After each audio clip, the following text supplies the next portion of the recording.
चांगल्या वांग्या पद्धतीने आपण शेती करून आपला खताचा खर्च हा वाढवलेला आहे. तर मित्रांनो, तुम्ही माती परीक्षण जर केलं आणि माती परीक्षणचा रिपोर्ट जर आला की तुम्हाला फॉस्फरस ऑलरेडी जमिनीमध्ये जास्त आहे, पोटॅश ऑलरेडी जमिनीमध्ये जास्त आहे, तो द्यायची गरज नाही, तर आपल्याला खत टाकायची गरज आहे का? पिकाचा मुख्य अन्न घटक आहे एनपीके, आणि एनपीके वरती आपण काम करतोय, भरपूर काही टाकतोय. तर मित्रांनो, पावलोपावली जेव्हा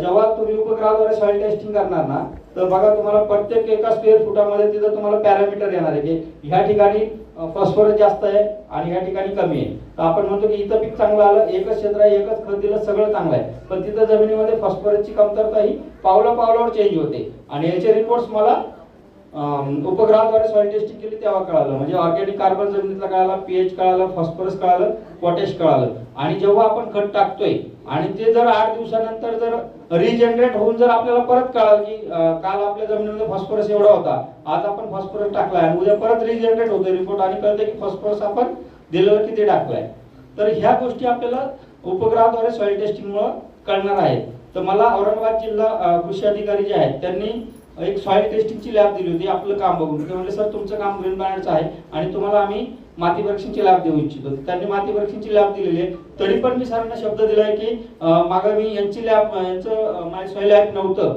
तेव्हा मी एक XYZ यांचं ॲप मी वापरून आमच्या भागामध्ये